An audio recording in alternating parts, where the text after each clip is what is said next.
Mes respects, mon colonel. Bonjour, monsieur Abdias Harouna. Merci bien d'être avec nous dans ce studio. On commence donc par la dernière actualité au 40e groupement des sapeurs-pompiers. C'est un éboulement survenu hier. Je l'ai indiqué au passage au quartier Frolina. Qu'est-ce qui s'est concrètement passé?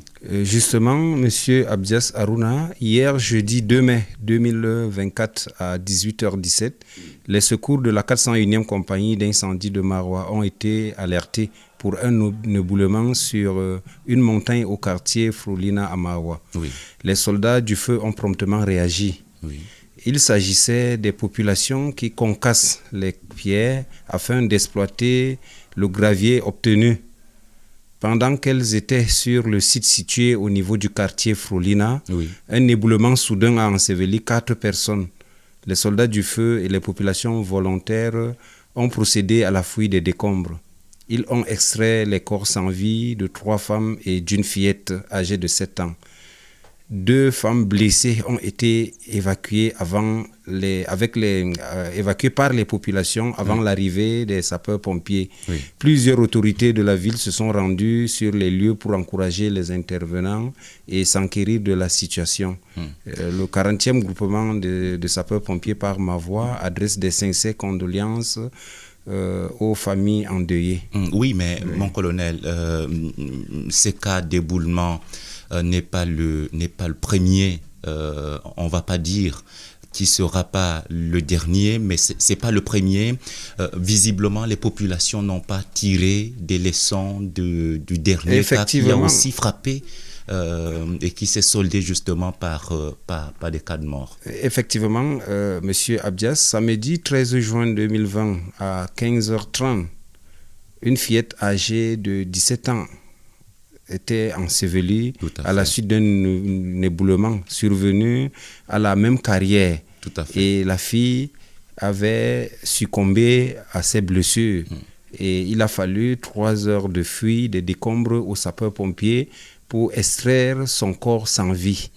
Et justement, on tire la conclusion selon laquelle cet éboulement n'a pas servi de leçon parce que 2 ans et demi, presque 3 ans après, on vit à nouveau un éboulement à la montagne de Missingileo. C'est déplorable, mais c'est réel. Oui, mais concrètement, comment est-ce qu'on peut expliquer cet entêtement? Est-ce que cette activité, le concassage des pierres, n'est-elle pas encadrée? Justement, c'est ce que nous proposons. Il faudrait que cette activité soit encadrée par les communes d'arrondissement. Oui. Si cette activité est encadrée, les communes peuvent livrer des pierres aux populations, désigner des sites bien définis, Oui. et les populations vont s'y installer et concasser sereinement ces pierres. Mais quand on laisse les populations aller chercher les pierres sur les montagnes à leur risque et péril, on ne peut que aboutir à des résultats comme celui d'hier, où on déplore le décès de 3 femmes et le décès d'une jeune fille âgée de 7 ans. Et il a fallu presque 2h30, 3h aux sapeurs-pompiers pour réussir à trouver des décombres, les différentes dépouilles. On va dire bon boulot finalement aux éléments du 40e groupement des sapeurs-pompiers. Avant de revenir sur les autres sujets, mon colonel, dernière question en rapport à cet éboulement. En attendant, qu'est-ce que vous faites concrètement pour pouvoir juguler ces cas d'accident? Est-ce que cela relève de votre compétence, oui ou non? Bon, ce qui est sûr... En dehors de l'intervention. Oui, en dehors de l'intervention, tout ce que nous pouvons dire, c'est de conseiller les populations d'éviter de mener des activités dangereuses. Il faudrait être prudent, ne pas exposer sa vie. Oui. Et travailler avec sérénité. Deuxième sujet, mon colonel, il s'agit bien d'une journée, on va l'appeler une journée quasi noire pour quelques quartiers de la ville de Maroua. Je parle d'une journée d'incendie, 3 feux. C'était précisément le 30 avril dernier. Est-ce que vous pouvez nous rappeler cette journée et ensuite donner justement quelques conseils pour éviter les feux? Justement, M. Abdias Aruna, mardi 30 avril 2024, à 9h15, les secours de la 401e compagnie d'incendie de Maroua ont été alertés pour un feu d'appartement au quartier Pitouare à Maroua, derrière 400 places. Les secours ont promptement réagi. Le feu a été maîtrisé au moyen de 2 lances après 1 heure de lutte acharnée. L'action des secours a consisté à lutter contre les propagations sur les locaux voisins et venir à bout du sinistre. D'énormes dégâts matériels ont été occasionnés par ce sinistre. Il est recommandé de respecter les consignes de sécurité que nous donnons régulièrement ici à travers cette émission à l'ère 40e. Et pendant que nous y étions, oui. Nous avons été sollicités pour un autre feu d'appartement au voisinage, juste à quelques 300 mètres. Oui. Là, c'était plus de peur que de mal parce que les fumées ont envahi l'appartement. Oui. À notre arrivée, après les reconnaissances, nous avons découvert que le climatiseur a pris feu, le feu s'est propagé sur le rideau, le rideau également a pris feu et le feu s'est propagé sur le tapis qui était au sol. À notre arrivée, les locaux étaient envahis par une fumée épaisse, mais plus de peur que de mal parce qu'après la reconnaissance, il a fallu juste une lance pour maîtriser les flammes. Et le même jour, aux environs de 13h, nous avons été sollicités pour un feu de bureau au collège Jacques de Bernon, oui, situé au quartier Ourochede à Maroua. Les secours ont promptement réagi. À leur présentation, il s'agissait du bureau du principal du collège, totalement embrasé. L'action des secours a consisté à enrayer les propagations vers les autres bureaux et achever l'extinction des foyers principaux. Plusieurs autorités se sont rendues au lieu du sinistre pour encourager les intervenants. Les soldats du feu sont venus à bout des flammes au bout de 2 lances. Là aussi, nous recommandons de respecter les consignes que nous prodiguons tous les jours lors de l'émission 40e, Alerte 40e. Mais finalement, oui, des recommandations, vous les donnez du jour au lendemain, quasiment tous les jours. Est-ce que, mais finalement, vous ne vous fatiguez pas de donner ces conseils parce que les feux... Bon, nous ne nous fatiguons pas.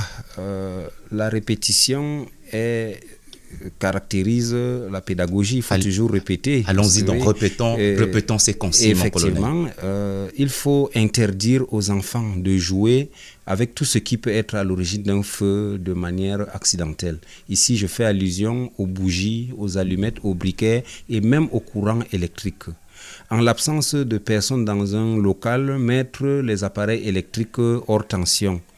Éviter l'usage des rallonges, ce que nous appelons rallonges. Il faut éviter de les utiliser. Il faut utiliser un appareil par prise murale.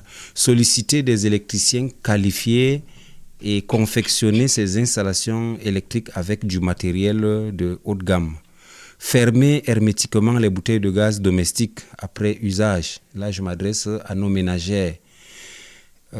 Pour les fumeurs, éviter de jeter à tort et à travers les mégots de cigarettes qui peuvent être transportés par le vent et aller enflammer une paille. En cas d'achat d'un appareil électroménager, sensibiliser le personnel susceptible de l'utiliser sur son utilisation. Vérifier périodiquement les installations électriques par des électriciens qualifiés. Installer au moins un détecteur de fumée par local à sommet.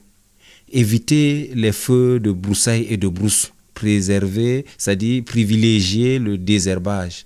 Voici quelques consignes que je prodigue à nos fidèles auditeurs afin d'éviter des survenus réguliers des incendies. Mon colonel, on va prendre une respiration. Oui, merci.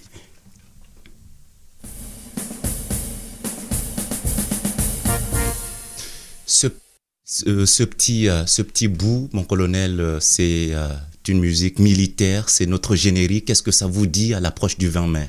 À l'approche du 20 mai, vous pensez défilé? Ça me fait penser au défilé. Et justement, au 40e groupement oui. des sapeurs-pompiers, il y a des bébés pompiers, on va les appeler ainsi, qui vont une fois encore marquer ou rehausser l'image du 40e GSP. Est-ce que vous avez quelques consignes à leur donner avant qu'on ne revienne sur les numéros utiles? Effectivement, Monsieur Abdias Aruna, tous les jeunes sapeurs-pompiers de l'extrême nord, plus précisément ceux de Marois, sont invités à se présenter dès demain samedi à 8h au centre de secours de Marois-Djarengol afin de préparer leur participation au défilé du 20 mai 2024. Une très belle couleur. Ils sont généralement habillés en rouge sur noir.